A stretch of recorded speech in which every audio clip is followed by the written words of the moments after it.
할렐루야. 좋으신 하나님께 여러분과 같은 마음으로 영광 올려드립니다. 오늘도 여호와일입니다. 반드시 하나님께서 우리와 함께 하심을 믿습니다. 오늘은 시편 25편 16절부터 마지막 22절 말씀까지를 묵상합니다. 기도하겠습니다. 영광과 감사를 우리 하나님 앞에 올려드립니다. 하나님을 사랑합니다. 주의 보혈을 의지합니다. 우리의 모든 죄와 허물을 사하셔서 주의 이름을 의지합니다. 하나님의 선하심과 인자하심 가운데 응답하여 주시기를 원합니다. 시편 25편의 말씀들을 열어주시니 감사합니다. 이 말씀의 깊은 것들을 깨달아 아는 귀한 시간이 되게 하옵소서. 종을 낮추시고 겸손하게 하시고 오직 말씀의 통로만 되기를 원합니다. 오늘도 말씀하실 하나님을 사모하며 기다립니다. 아멘. 16절 말씀부터 봅니다. 주여 나는 외롭고 괴로우니 내게 돌이키사 나에게 은혜를 베푸소서. 내 마음에 근심이 많사오니 나를 고난에서 끌어내소서. 나의 곤고와 환난을 보시고 내 모든 죄를 사하소서.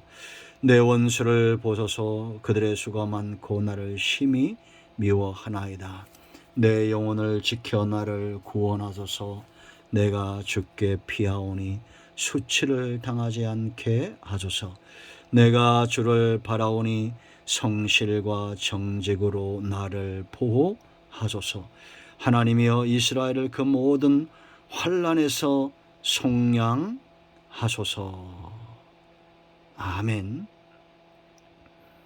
오늘 이 말씀이 저와 여러분 모두에게 큰 은혜가 되고 회복이 되기를 축복합니다. 자, 여러분, 성도가 누릴 수 있는 복이 깨달음이다 그랬습니다. 다윗이 큰 깨달음 가운데 들어가죠. 하나님을 더 의지하게 되고 주의 길에 대한 사모함을 그가 갖고 통회하며 이제는 경외하는 자, 하나님 앞에 경건하게 살고자 하는 자들이 어떤 복을 누리는가를 우리가 12절로 15절에 살펴보았습니다. 이런 부분들은 설교하다가 끝이는 부분이 있어요. 그건 가정 예배로 들어갑니다. 조금만 기다리시면 됩니다. 12절로 15절은 경외하는 자가 누릴 복입니다. 이제 16절부터는 15절과 16절은 너무 다른 것 같습니다. 내 눈이 항상 여호와를 바라보면 내 발을 그물에서 벗어나게 하실 것이미로다. 이렇게 확신 있게 말하고 하나님 앞에서는 주여 나는 외롭고 괴로우니 내게 돌이키사 나에게 은혜를 베푸소서. 여러분, 경건한 자가 누릴 복을 받다면 이제 우리가 할 수 있는 것은 기도입니다. 기도하는 이유가 있어요. 왜 우리가 기도해야 됩니까? 우리의 약함을 알기 때문입니다. 가장 중요한 이유 중에 하나죠. 나는 외롭고 괴롭다는 겁니다. 우리가 여러분 기도하지 않는 것은 내가 아직도 뭔가 할 수 있기 때문은 아닙니까? 기도하지 않는 다양한 이유들을 말하지만 정말 내가 연약하고 내 힘으로 뭔가 감당할 수 없고 이 모든 외로움과 괴로움의 원인이 하나님과 멀어졌기 때문에 이렇게 되었다는 걸 아는 인생들은 기도하게 되어 있습니다. 왜냐? 처방이 나에게 은혜를 베풀어서 은혜이기 때문이에요. 하나님의 은혜로 돌아가면 여러분 절대 은혜와 외롭고 괴로움과는 짝이 될 수가 없습니다. 은혜를 가까이 하면 외롭고 괴로움은 사라집니다. 은혜를 멀리하면 외롭고 괴로워지는 겁니다. 절대 한 공간에 존재할 수 없다라는 겁니다. 17절 보세요. 내 마음에 근심이 많사오니 나를 고난에서 끌어내소서.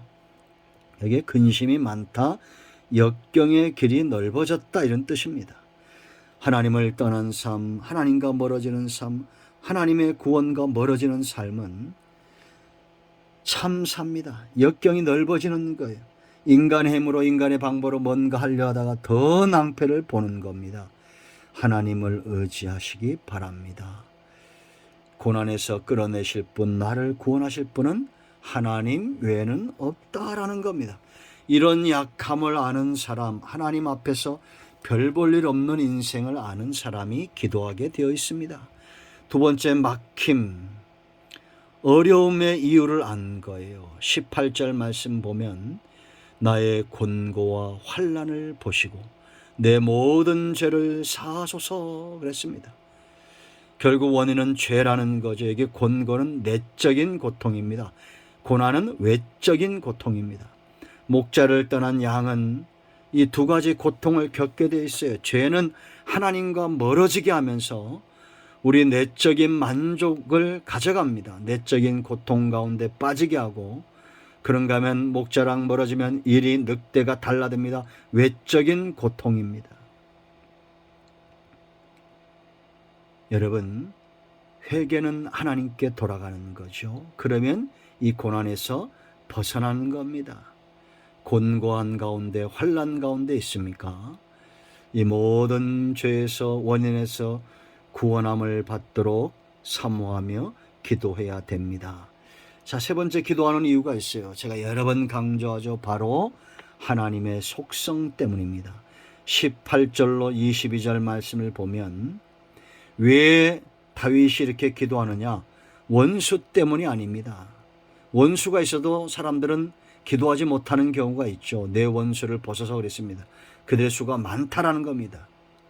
그러나 다윗이 기도하는 이유는, 이렇게 하나님께 피하는 이유는 내 영혼을 지켜 나를 구원하서 내가 주께 피한다고 말하죠. 그 이유가 있어요. 21절에 내가 주를 바라보니 성실과 정직으로 나를 보호하소서. 하나님이 성실하시기 때문에 원수의 문제를 맡기는 겁니다. 하나님이 정직하시기 때문에 그 하나님께 내가 피하는 겁니다. 구원을 요청하는 겁니다. 여기 성실은 중도에 변하지 않는다는 겁니다. 하나님은 일을 지어 성취하시는 여호와입니다. 도중에 포기하잖아요. 내 상태가 어떠하냐는 문제가 되지 않습니다. 하나님은 여전히 사람들이 악한 세대 가운데서도 여전히 여호와십니다. 이 정직은 하나님은 거짓말할 수 없다라는 겁니다. 그러므로 우리가 하나님 앞에 나아가 기도하는 거예요. 하나님이 거짓말쟁이라면 우리가 기도할 수 있겠습니까? 그 언약을 믿을 수 있겠어요? 아닙니다. 성실과 정직은 하나입니다. 긍휼과 인자가 하나인 것처럼 하나님은 절대 정직하게 그 사역을 감당하는 거예요. 이런 기도의 응답을 체험하고 이제 다윗이 22절로 이 25편을 마치는데요. 우리도 이와 같아야 됩니다. 하나님이여 이스라엘을 그 모든 환난에서 속량하소서. 이스라엘은 다윗을 포함한 이스라엘 전체 백성을 이야기하죠.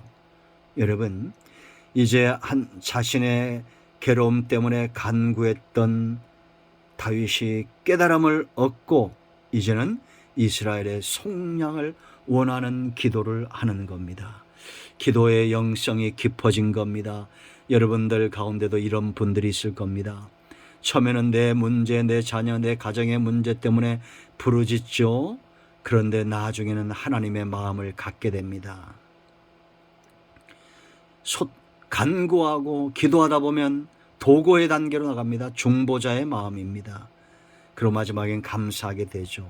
이제 우리는 이 시대를 향해서 울어야 됩니다. 이 나라 이 민족의 속량을 위해서, 지옥 가는 백성들의 속량을 위해서 울어야 되고 기도해야 됩니다. 세상 사람들과 똑같이 돌들여 치려고 하면 안 됩니다. 그거는 이스라엘 백성 수준의 모습이고, 그러나 모세는 엎드립니다. 처음에는 자기가 맞아 죽을까 봐 엎드리죠. 그러나 출애기 32장 32절 가면 이제 백성은 변함이 없어요. 그런데 모세가 변했습니다. 오히려 백성은 더 악랄해졌습니다. 돌들여 치던 자들이 이제는 금송아지를 만들고 그 앞에서 춤추는 자들이 우상숭배자가 되었습니다. 그런데 모세의 영성은 더 깊어진 이유가 어디 있습니까? 엎드리기 때문에요. 나를 차라리 죽이시고 이들을 살려달라고 십자가 기도를 합니다. 다윗의 기도가 이와 같은 겁니다. 그러므로 저와 여러분은 하나님의 속성을 붙들고 나가 기도하고 이제는 그 속성을 닮아야 됩니다. 하나님의 마음을 닮아야 됩니다. 누가 기도합니까? 약함을 아는 자입니다. 막힘의 원인을 아는 자입니다. 그러나 하나님의 속성을 알고 이제 그 마음을 닮은 자가 부르짖어 기도합니다. 여러분, 저는 아직도 이런 마음을 가지려면 멀은 목사입니다. 이 영상을 접하는 분들이 그리스도의 심정을 알아 이제는 지옥 갈 영혼들을 위하여 속량을 구하는 기도의 파수꾼들이 다 되기를, 예수님께서 감당하셨던 이 기도 사역과 구속사의 한 모퉁이의 바톤을 이어받아 감당하는 우리 모두가 되기를 축원드립니다. 기도합니다. 예수님의 이름을 의지하여 기도합니다. 이 말씀대로 되게 하여 주시옵소서. 우리 가운데 마음이 상한 자, 병든 자 치유하시고 회복시켜 주시기를 원합니다. 예수님의 이름으로 사모하며 축복하며 치유하며 기도합니다. 아멘. 할렐루야. 오늘도 응답이 저와 여러분과 여러분의 가정에 임하였습니다. 아멘.